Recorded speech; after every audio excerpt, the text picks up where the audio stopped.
Hello बच्चों, कैसे हैं आप लोग।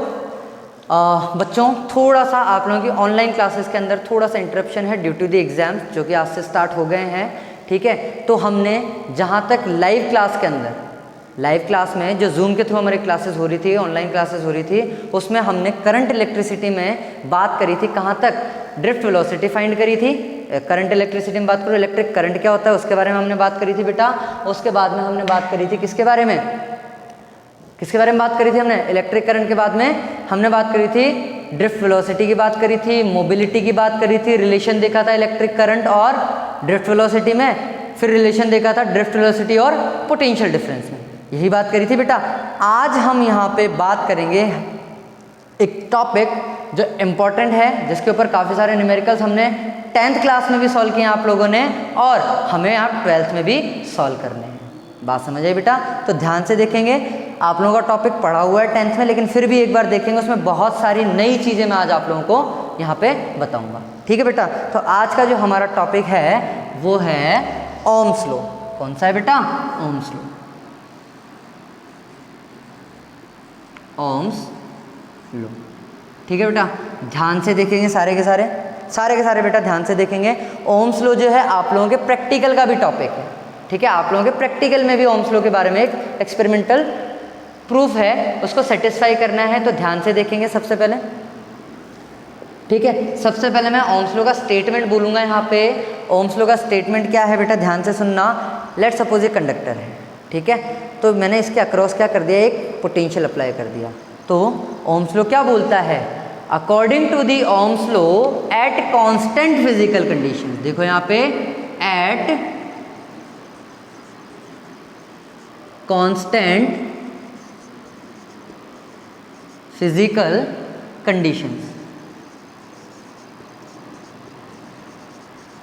ठीक है, at constant physical conditions the current flowing through a conductor is directly proportional to the applied potential difference across the ends of conductor. ठीक है, क्या बोला मैंने? एक कोई कंडक्टर है ये, इसमें मैंने यहाँ पे क्या कर दिया, एक पोटेंशियल अप्लाई कर दिया V, यहाँ मैं बोल दूँ change in potential del V मान लिया, यहाँ का मैंने मान लिया V1 और यहाँ का मैंने मान लिया बेटा V2। तो इन दोनों का पोटेंशियल डिफरेंस यही होगा, दैट इज अगर मेरा V1 ज़्यादा है V2 से तो डेल्टा V कितना हो जाएगा बेटा, V1 माइनस V2। तो इस कंडीशन में पोटेंशियल डिफरेंस अप्लाई करने पे यहाँ पे कुछ ना कुछ करंट फ्लो होगा।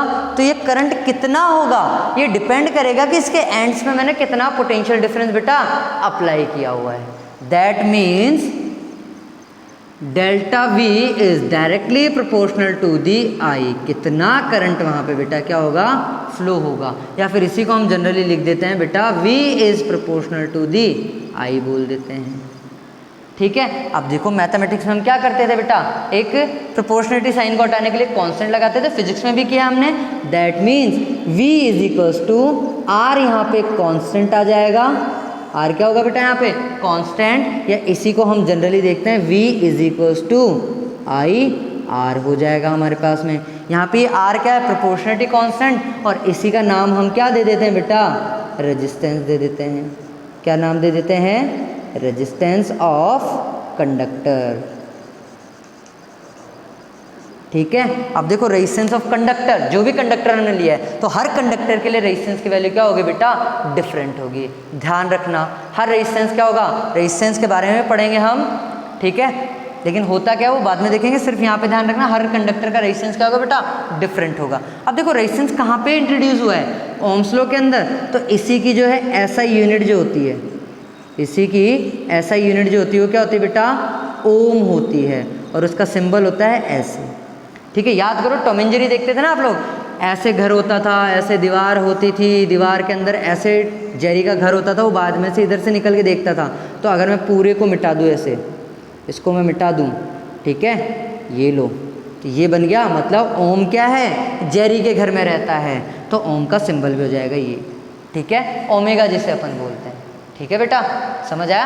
अब देखना, डस्टर कहाँ गया, ये लो जी। ठीक है, यहाँ तक बात समझ आई। अब हम इसका देखेंगे सिस्टमेटिक डायग्राम देखेंगे, मतलब जो आप लोगों को प्रैक्टिकल में भी ध्यान रखना है। ठीक है, क्योंकि टाइम कम है तो हमें प्रैक्टिकल का, जहाँ पे भी प्रैक्टिकल टॉपिक आएगा हम उसको वहीं पे कवर करते हुए चलें। तो अगर मैं बात करूँ सिस्टमेटिक रिप्रेजेंटेशन की, तो ध्यान रखना बेटा, सबसे पहले हमें क्या करना है, एक बैटरी लगानी है। क्या करना है, एक बैटरी लगा देनी है। ठीक है, बैटरी यहाँ पे लगाएंगे और एक कंडक्टिंग वायर है हमारे पास, ये रहा, जिसका रेजिस्टेंस है बेटा क्या, R है। ठीक है, अब बैटरी कितना करंट इसमें फ्लो करवाएगी, तो करंट मेजरमेंट के लिए हम जो डिवाइस यूज़ करते हैं वो यूज़ करते हैं अमीटर। क्या यूज़ करते हैं बेटा, अमीटर। और अमीटर का जो सिंबल होता है वो होता है बेटा, गोले के अंदर क्या कर देते हैं हम, A बना देते हैं। क्या कर देते हैं, A बना देते हैं। तो और करंट मेज़र करना है किसी ब्रांच में, तो ब्रांच में करंट मेज़र करते हैं तो अमीटर हमेशा कहाँ कनेक्ट होता है बेटा, सीरीज़ में कनेक्ट होता है। अमीटर कहाँ कनेक्ट होता है बेटा, हमेशा सीरीज़ में। तो ये एक अमीटर लगा दिया, ये इसकी पोलैरिटी हो गई। ठीक है, वोल्ट एक टर्म आती है वोल्टमीटर। वोल्टमीटर क्या करता है, वोल्टेज को या पोटेंशियल ड्रॉप को मेजर करता है। अब पोटेंशियल कहाँ पे ड्रॉप होगा, इस रेजिस्टेंस के अक्रॉस ही तो।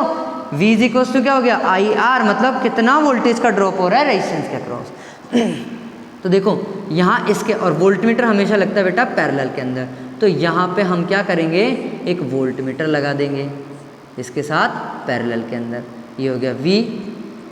ठीक है बेटा, और यहाँ पे हम लगा देते हैं एक वेरिएबल रेजिस्टेंस जिसका नाम होता है बेटा रियोस्टेट। क्या होता है बेटा, रियोस्टेट। और यहाँ पे स्विच, जिससे हम क्या कर सकें, सप्लाई को दे सके सर्किट के अंदर। रियोस्टेट का सिंबल होता है RH।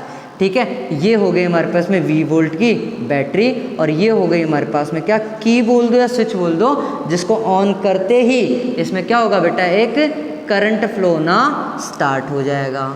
बात समझ आई, ये इसका क्या होगा, प्रैक्टिकल के लिए डायग्राम हो गया। मैं बोल दूँ systematic arrangement of Ohm's law हो गया बेटा। ठीक है बेटा, ध्यान से सुनना।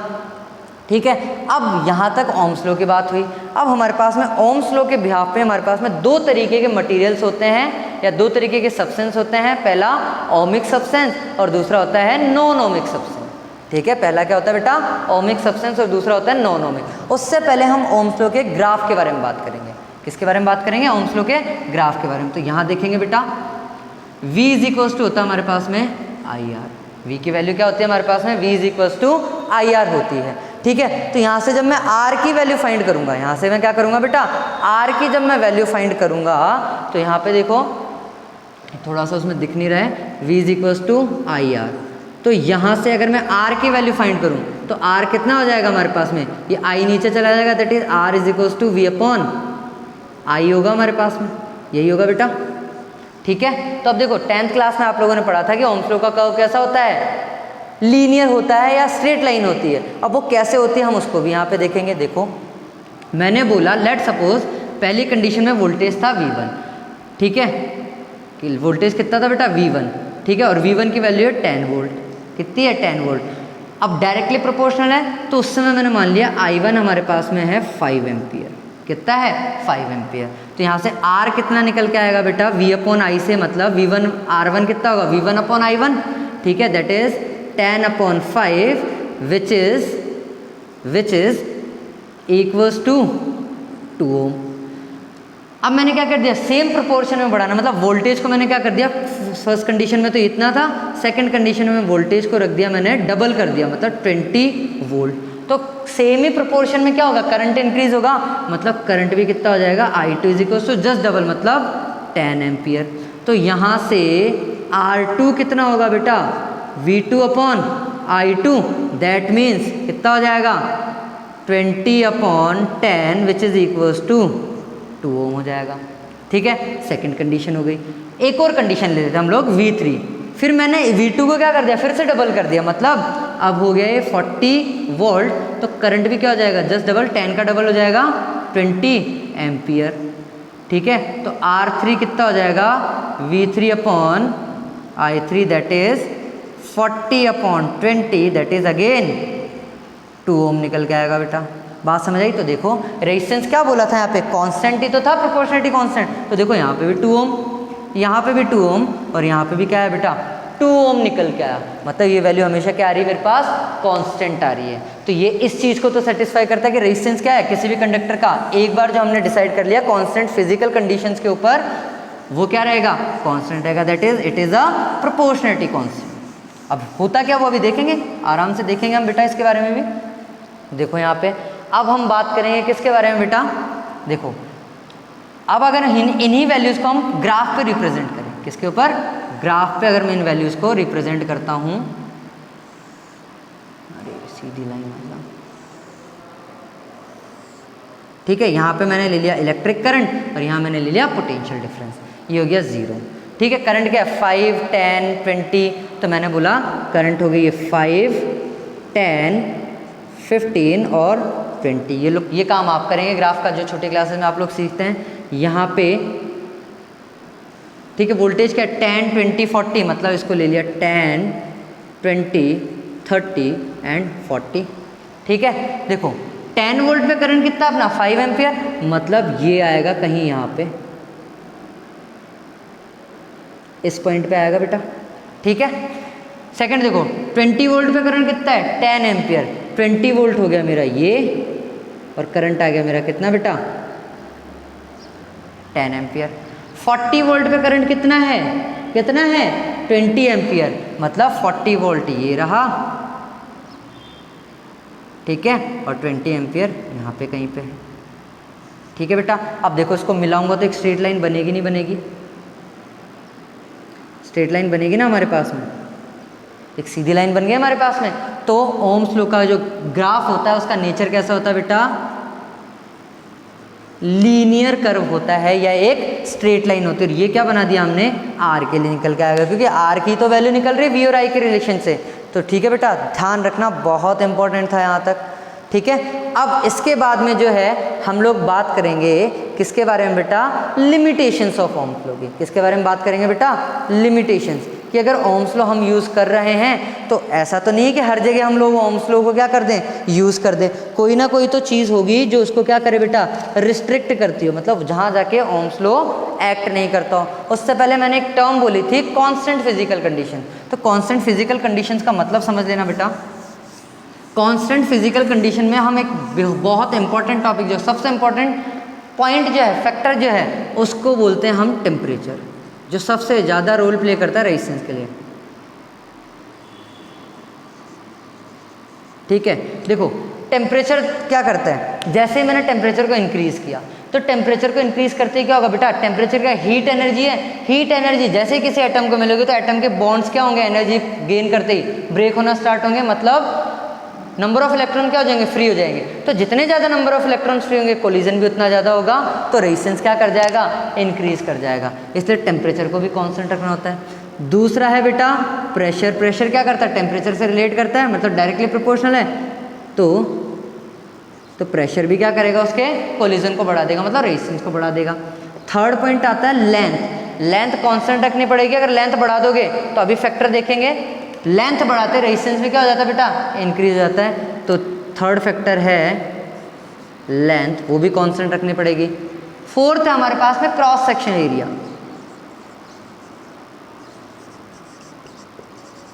क्रॉस सेक्शन क्या बोल दो, area of cross section, area of cross section बढ़ाने से रेजिस्टेंस क्या हो जाता है बेटा, कम हो जाता है। तो ये सारी चीज़ें हमें क्या रखनी है बेटा, कांस्टेंट रखनी है, ठीक है, बात समझ आई। अब हम बात करेंगे बेटा किसकी, लिमिटेशंस ऑफ ओम्स लॉ की। किसकी बात करेंगे बेटा, लिमिटेशंस ऑफ ओम्स लॉ। तो ध्यान से देखेंगे सारे लोग, लिमिटेशंस कहाँ कहाँ पे। पहली लिमिटेशन आती है बेटा ओम्स लॉ की, जो पहली लिमिटेशंस है, पहली लिमिटेशन अभी मैंने आप लोगों को बोली थी क्या, कि फिजिकल कंडीशंस क्या होनी चाहिए, कांस्टेंट। तो यहाँ पे देखो लिमिटेशंस ऑफ ओम्स लॉ, ठीक है। पहली कंडीशन क्या है, all the physical conditions must be constant.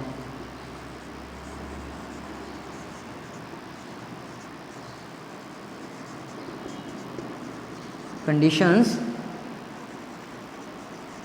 Must be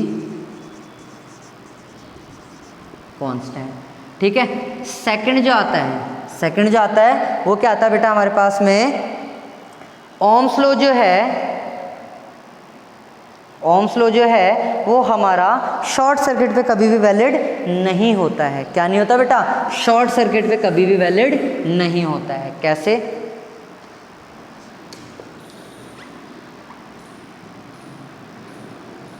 it is not valid for short circuit. मतलब कैसे, एक ग्राफ एक नेटवर्क बनाया हमने, ठीक है बेटा, ये देखो यहाँ पे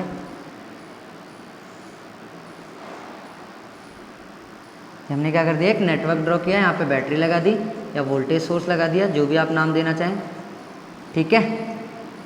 यहाँ पे एक रेजिस्टेंस है और यहाँ पे एक ब्रांच है इस तरीके से, यहाँ पे एक पॉइंट है ए और यहाँ पे एक पॉइंट है बी। तो यहाँ पे मैंने एक वोल्टमीटर लगा दिया, वोल्टमीटर कहाँ लगेगा, पैरेलल में, ठीक है। तो मैं यहाँ का पोटेंशियल ड्रॉप मेजर करूँगा। एक बात बताओ, जब यहाँ पे कोई रेजिस्टेंस ही नहीं है तो यहाँ पे कोई वोल्टेज ड्रॉप हो पाएगा क्या? वोल्टेज, रेजिस्टेंस क्या है, उसको वोल्टेज को ड्रॉप करवाएगा। तो जब वोल्टेज रेजिस्टेंस ही नहीं है तो यहाँ पे वोल्टेज ड्रॉप कितना हो जाएगा, वोल्टेज ड्रॉप कितना होगा बेटा, यहाँ पे 0 हो जाएगा। तो इसके लिए एप्लीकेबल नहीं होता है। क्या नहीं होता बेटा? शॉर्ट सर्किट के लिए ओम्स लॉ कभी भी वैलिड नहीं होता है, ठीक है। चलो इसको बना रहने दो। थर्ड पॉइंट हम लोग लिख देते हैं यहाँ पे, जैसे शॉर्ट सर्किट के लिए वैलिड नहीं है, इसको लिख दो ए, ये हो गया आर, ठीक है। शॉर्ट सर्किट के लिए जैसे ये वैलिड नहीं है तो ये ओपन सर्किट के लिए भी क्या नहीं होगा बेटा, वैलिड नहीं होगा।